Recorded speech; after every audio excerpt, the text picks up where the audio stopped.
We're at the INSEAD Leadership Summit Asia in Singapore, and the topic this year is the rising power of Asian companies, governments, and consumers. And who better to give us a good perspective is Zhuang. He's the Deputy Chief Economist of the Asian Development Bank. Thank you very much for joining us on INSEAD Knowledge. Thank you. Everybody looks at Asia to lead the world out of the financial crisis, but capital inflows in the meantime have been flooding into the region. That's a little dangerous sometimes. So how can Asia's policymakers effectively manage those large and volatile inflows? So not always a good thing. Right. So basically, the concern in this part of the world at the moment, when you have a large short-term capital inflows, is that it could push up the value of the Asian currencies. This is not good for exports. The second is that it can create inflationary pressure and also possible asset market bubbles. And of course, if the government put up interest rates, it will attract more short-term capital flows. Now, the third concern is that the short-term capital flows are quite volatile, and they can leave, quickly. So it could be destabilizing. So in response, of course, we know that many several Asian countries are taking actions. For instance, using capital controls, well-targeted capital controls. So you favor capital controls in the short term? That's right. It's targeted, specific the capital control measures, basically to restrain the short-term volatility, and that seems to me that the right things to do. So are you worried about the Federal Reserve's policy of quantitative easing? I mean, that clearly is going to push the dollar down, even if there's some short-term rising. But in the long term or medium term, it's going to lower the value of the dollar. That of course is also a concern, and I think in the concept, for instance, in the context of G20 summit discussions, of course, the issues, these issues have been raised and being discussed among the head of states, and so now our view is that the countries need to cooperate and to find a good solution to how we can manage this recovery process. There are also those who would argue that that's not the way really to fix the problems with the American economy. So you probably have some supporters there. Yes. Let's look at China's policy, because there's been a lot of China bashing because of keeping the yuan apparently weaker than it would be would it had it a little more freedom. But now the currency has appreciated this year since authorities relaxed the peg to the dollar a little bit. Should the yuan be climbing faster? Should the Chinese let that happen? The question is, I think we need to look at this issue in two perspectives. One is short term, how to manage that transition. And longer term is basically we understand that the exchange rate has to be made more flexible. That presumably means appreciation. And but in short term, how fast that should be, it's quite a difficult issue, and I think maybe outside, of course, from China's trading partners' point of view, they want to see, especially from the U.S., faster pace of appreciation. But the Chinese authorities do have difficulty, and they have concern about the consequences. For instance, lose the competitiveness of exports, and that will lead to job losses and social problems. So the question is how that can be managed. Global imbalance is not only the issue of exchange rate.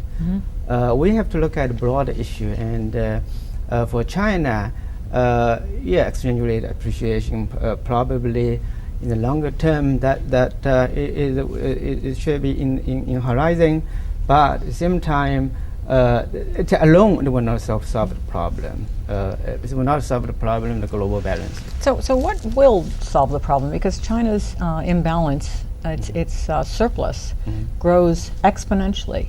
And that can't be overly healthy either, not even for China. So what are the factors that need to be considered? The level of surplus has declined a little bit in recent the months or so.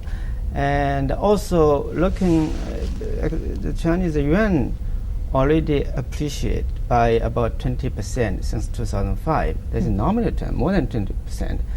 In real term, 45% appreciated. So when we look at the exchange rate imbalance issue, we should look at the real exchange rate. No? So real exchange rate appreciated by 45% already since 2005. So as I said, this is a long-term process. The short-term solution probably is counterproductive. The Chinese government authority has to consider the consequences of this dramatic appreciation in short period of time. But gradually, I believe China will move towards more flexible exchange rate, and they should do, and they will do, and they should do. Within some of the Asian economies, is there a danger of overheating here? I mean, clearly there's some danger. You would be worried about capital inflows, but is China overheating? India overheating? Any other areas? In the case of China, the CPI just came out recently. October hit 4.4% compared to October last year. So we understand that 75 or 70, maybe even higher, 70% of the increase was contributed by the food price. The food price increased by 10%, and that to some extent, of course, the food price increase reflect demand and supply. We know that there are floods in China, but I also believe that to some extent is because of the excess liquidity in the system. Some may be caused by short-term capital flows, of course, also trade account surplus.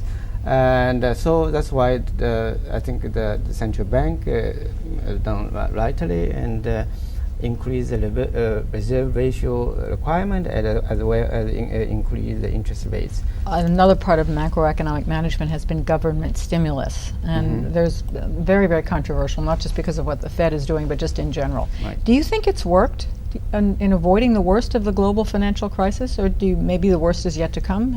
Has government stimulus worked?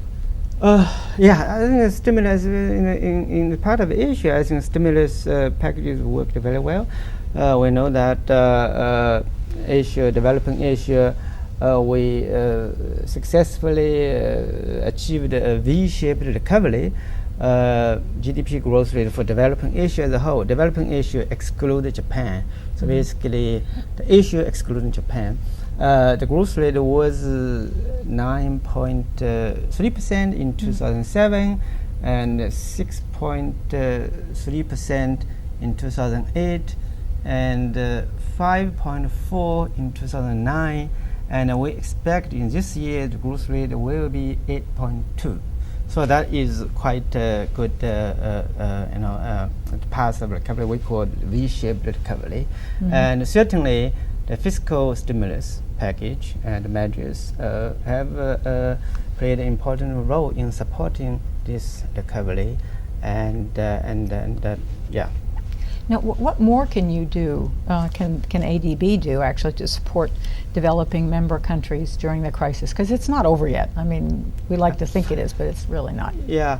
I think the risk for developing Asia now is this slower pace of recovery of we call it fragile recovery in industrialized countries, in US and parts of Europe. So that external environment still unsettled, and so this is a risk, downside risk. And another risk, of course, is the short-term capital flow. We have to manage it well.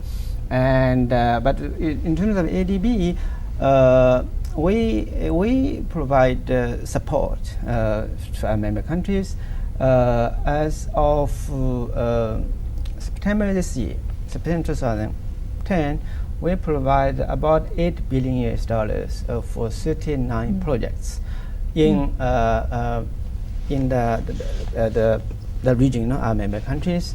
So of this $8 billion, of course, since global crisis started and until September this year, we have 39 projects, basically mostly infrastructure projects and social education, health, and social protection kind of projects.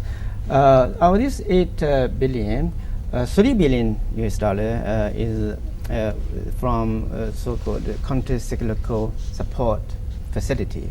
This is fast dispersing budgetary support. So we provide this support to 5 countries: Bangladesh, Kazakhstan, Indonesia, Philippines, and Vietnam. You've written a book, Poverty, Inequality, and Inclusive Growth in Asia, Measurement, Policy Issues, and Country Studies. Right. Yes.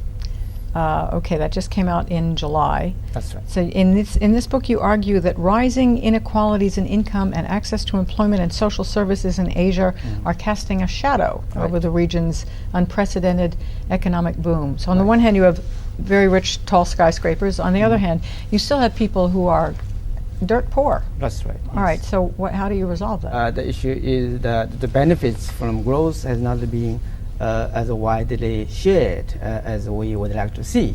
So the poverty incidence, for instance, still high. 900 million Asians still lived below $1.25 a day international poverty line, and 1.8 billion, 900 million under $1.2 a day poverty line, 1.8 billion, double, no? Under $2 a day poverty line, and so that's one. And also we did a study recently. We looked at the 24 countries, Asian countries, where the data we found that the Gini coefficient, a measure of income inequality, has increased in the last 2 decades. So that suggests basically the developing Asia, the benefits of growth have to be more widely shared. In the book, we documented all these facts, and then we highlighted that we said that the solution to this is to promote inclusive growth.